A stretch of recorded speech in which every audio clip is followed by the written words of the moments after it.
Assalamualaikum warahmatullahi wabarakatuh. Perkenalkan, saya Yulinda, mahasiswa pendidikan guru sekolah dasar Universitas Lampung. Yang terhormat, Bapak Dr. Randes Sugianto MPD selaku pembimbing 1, Ibu Dr. EN Yaya Hainilah MPD selaku pembimbing 2, dan Bapak Dr. Randes Maman Surahman MPD selaku dosen pembahas. Selanjutnya, saya akan memaparkan hasil skripsi saya yang berjudul Hubungan Motivasi Belajar dengan Kemandirian Belajar peserta didik kelas 5 SD Negeri, Ujian Komprehensif, Bab 1 Pendahuluan, Bab 2 Tinjauan Pustaka, Bab 3 Metode Penelitian, Bab 4 Hasil dan Pembahasan, Bab 5 Kesimpulan dan Saran. Bab 1 Latar Belakang. Berdasarkan penelitian pendahuluan yang telah dilakukan peneliti pada 7 Februari 2020 di kelas 5 sekolah dasar, pada saat pembelajaran berlangsung, masih banyak peserta didik yang berbicara sendiri di kelas.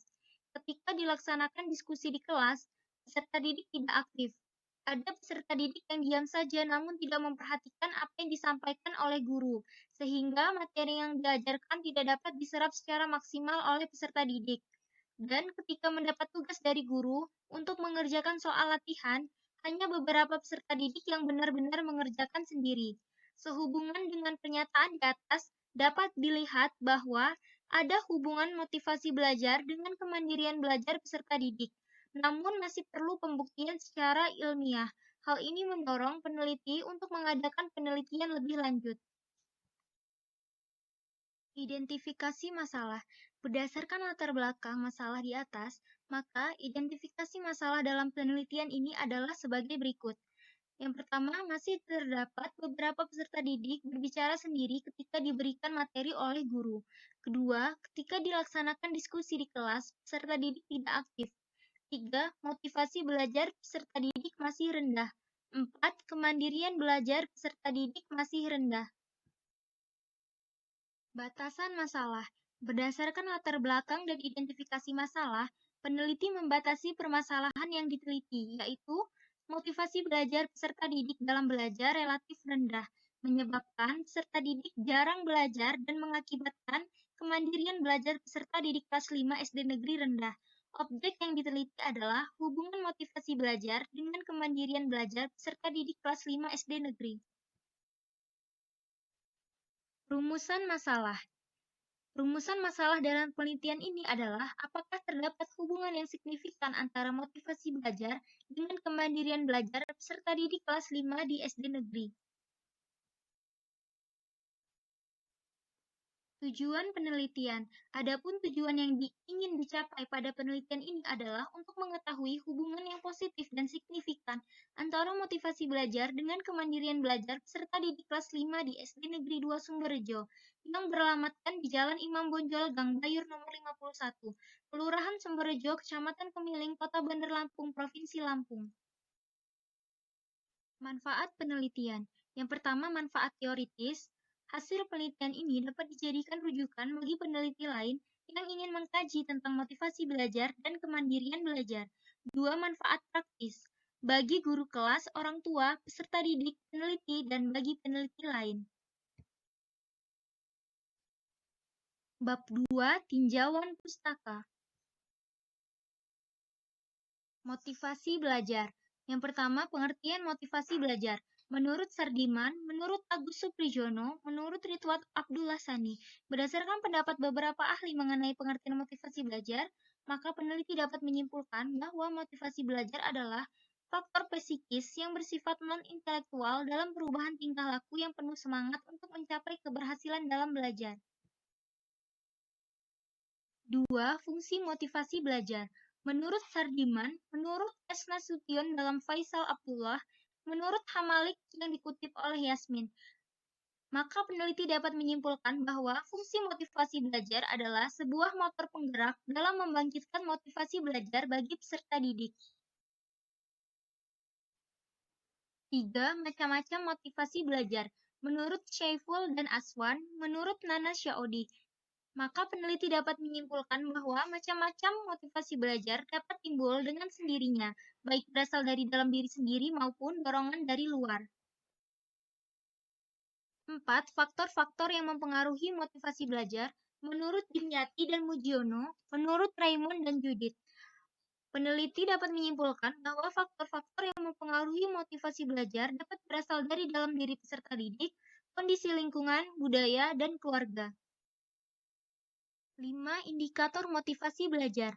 Menurut Prayitno dalam Ridwan, menurut Hamzah B. Uno, menurut Squid Gable dan Kalb yang dikutip oleh Jali, peneliti akan menggunakan indikator motivasi belajar yang diungkapkan oleh Prayitno dalam Ridwan dalam menyusun kisi-kisi skala motivasi belajar.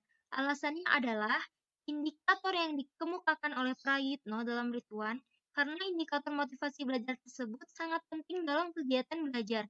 Kegiatan belajar akan berhasil baik jika peserta didik tekun mengerjakan tugasnya, ulet dalam memecahkan berbagai masalah-masalah, dan hambatan secara mandiri yang berarti seseorang tersebut memiliki motivasi belajar yang kuat. Kemandirian belajar. Yang pertama, pengertian kemandirian belajar.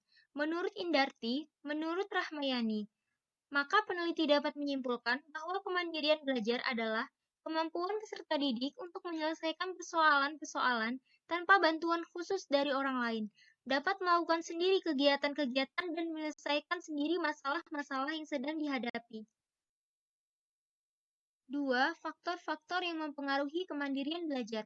Menurut Bernadib dalam Zainul Mu'tadin, menurut Muhammad Ali dan Muhammad Asrori, maka peneliti dapat menyimpulkan bahwa dalam mencapai kemandirian seseorang tidak terlepas dari faktor-faktor yang mendasari terbentuknya kemandirian itu sendiri. Faktor-faktor yang mempengaruhi kemandirian sangat menentukan sekali tercapainya kemandirian seseorang.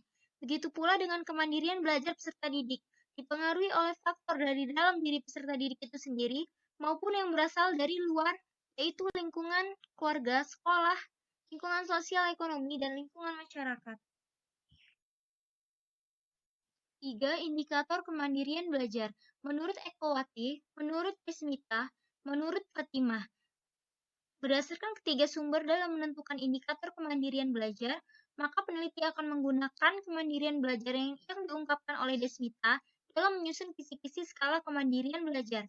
Alasannya adalah indikator yang dikemukakan oleh Desmita sudah mencakup semua indikator yang dikemukakan oleh pendapat beberapa ahli. Penelitian relevan. Yang pertama, penelitian yang dilakukan oleh Jusniar Barokah pada tahun 2017. Yang kedua, Faikul Fikri 2017. Yang ketiga, Dani Kurniawan pada tahun 2014. Kerangka berpikir. Variabel X, motivasi belajar, memiliki hubungan dengan variabel Y, kemandirian belajar. Hipotesis. Berdasarkan kajian teori dan kerangka berpikir, maka hipotesis penelitian dapat dirumuskan sebagai berikut. Ada hubungan motivasi belajar dengan kemandirian belajar peserta didik kelas 5 SD negeri. Bab 3. Metode penelitian. Jenis penelitian. Jenis pendekatan yang digunakan dalam penelitian ini adalah pendekatan kuantitatif. Peneliti menggunakan metode penelitian korelasional. Prosedur pelaksanaan penelitian. Yang pertama, tahap pendahuluan. Kedua, tahap pelaksanaan. Ketiga, akhir penelitian. Tempat dan waktu penelitian. Tempat penelitian. SD Negeri 2 Sumberjo beralamatkan di Jalan Imam Bonjol, Gang Bayur, nomor 51, Kelurahan Sumberjo, Kecamatan Kemiling, Kota Bandar Lampung, Provinsi Lampung. Waktu penelitian. Penelitian ini dilaksanakan pada semester genap tahun ajaran 2019-2020. Populasi dan sampel. Populasi dalam penelitian ini adalah peserta didik kelas tinggi, yaitu kelas 5 SD Negeri 2 Sumberjo, Bandar Lampung. Tahun ajaran 2019-2020 yang berjumlah 128 peserta didik. Sampel penelitian. Jenis penelitian yang digunakan yaitu simple random sampling. Teknik ini dipilih karena peneliti ingin memberikan kesempatan yang sama bagi setiap kelas dalam populasi untuk menjadi sampel dan dipilih secara acak pada masing-masing kelas. Pada pengundian ini didapatkan hasil kelas 5A yang menjadi sampel penelitian, yaitu yang berjumlah 43 peserta didik. Variabel penelitian yang pertama, variabel bebas X dalam penelitian ini ialah motivasi belajar. Dua, variabel terikat Y dalam penelitian ini ialah kemandirian belajar peserta didik. Definisi operasional variabel. Motivasi belajar variabel bebas atau X. Motivasi belajar adalah dorongan variabel kuat yang datang dari dalam diri peserta didik belajar adalah motivasi belajar berkaitan erat dengan beberapa kebutuhan tanpa bantuan khusus dari orang lain adalah kebutuhan untuk sendiri. Kegiatan belajar, maka peserta didik akan semakin menghadapi setiap alat yang digunakan si pelajaran data kemandirian belajar adalah soalan tersebut. Indikator motivasi belajar antara lain belajar, hasrat bersaing menghadapi kesulitan, kebaikan dirinya sendiri, ketajaman mampu mengambil keputusan dan inisiatif dalam belajar, memiliki kepercayaan diri dalam belajar, dan bertanggung jawab atas apa yang dilakukannya. Teknik pengumpulan data. Untuk mengukur kemandirian belajar dan motivasi belajar peserta didik, angket diberikan kepada sampel penelitian, yaitu kelas 5 berjumlah 43 peserta didik, dengan alternatif jawaban sebagai berikut. Dokumentasi. Data dokumentasi yang dibutuhkan dalam penelitian ini adalah data resmi dari sekolah yang meliputi data profil sekolah, data jumlah peserta didik, serta gambaran proses pelaksanaan penelitian. Uji instrumen. Yang pertama, uji validitas. Untuk mengukur validitas dilakukan dengan metode person correlation dengan rumus korelasi produk momen sebagai berikut.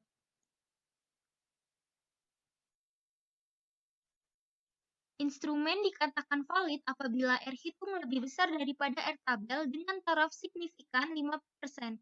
B. Uji reliabilitas. Dalam penelitian ini menggunakan rumus Alpha-Cronbach dengan rumus sebagai berikut. Dengan kaidah keputusan, jika R11 lebih besar daripada R tabel berarti reliable. Jika R11 kurang dari R tabel berarti tidak reliable. Teknik analisis data.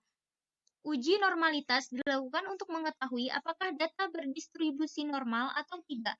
Penelitian ini menggunakan uji normalitas data menggunakan rumus C kuadrat.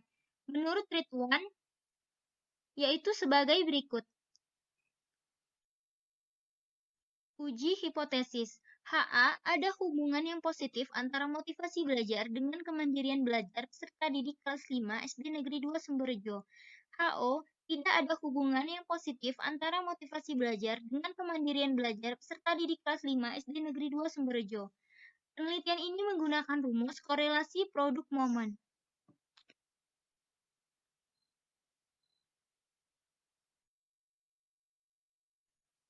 Bab 4, hasil penelitian dan pembahasan.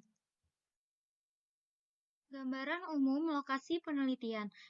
SD Negeri 2 Sumberjo beralamatkan di Jalan Imam Bonjol, Gang Bayur nomor 51, Kelurahan Sumberjo, Kecamatan Kemiling, Kota Bandar Lampung, Provinsi Lampung. Berikut data variabel penelitian yang didapat melalui hasil penarikan angket pada tanggal 11 Juni 2020,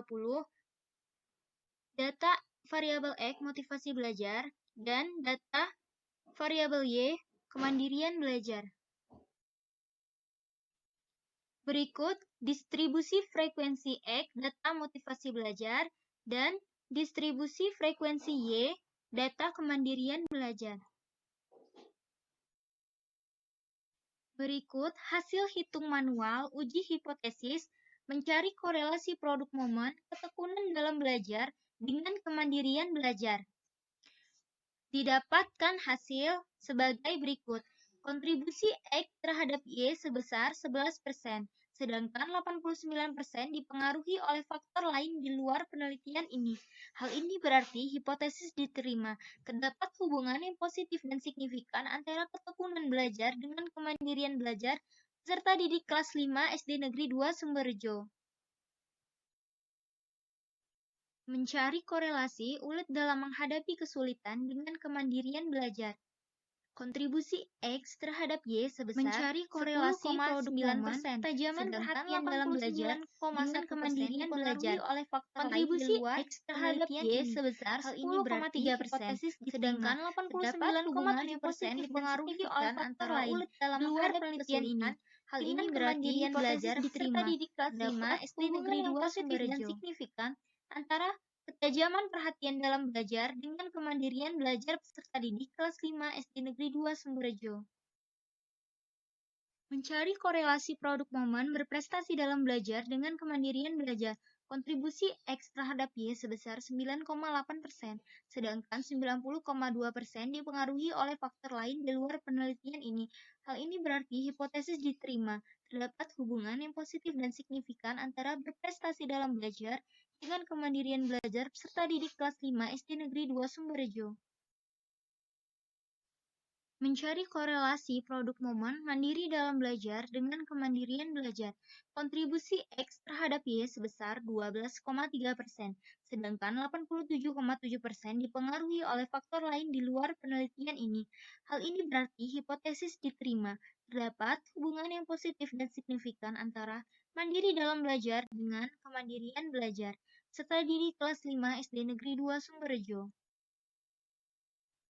Pembahasan. Hasil penelitian ini menunjukkan bahwa terdapat hubungan antara motivasi belajar dan kemandirian belajar serta didik kelas 5 peneliti hanya mengkaji satu faktor yang hal tersebut didukung dengan beberapa teori yang menjadi landasan dalam penelitian. Secara teoritis, ada beberapa faktor lain yang berhubungan dengan motivasi belajar peserta didik.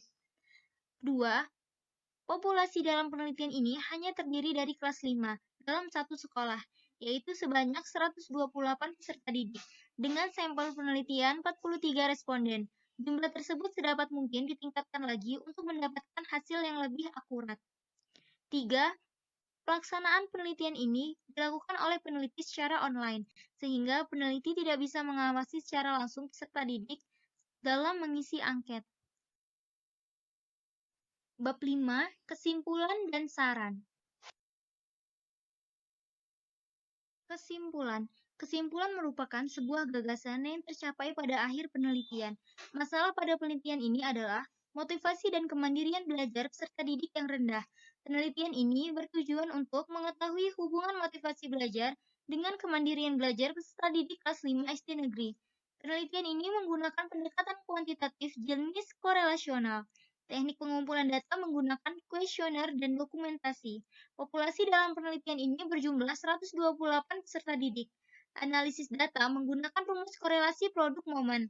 Hasil penelitian menunjukkan bahwa terdapat hubungan yang positif dan signifikan antara motivasi belajar dengan kemandirian belajar peserta didik kelas 5 SD Negeri.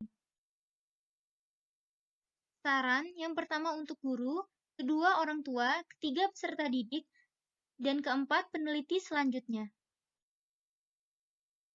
Sekian pemaparan skripsi saya ucapkan terima kasih. Wassalamualaikum warahmatullahi wabarakatuh.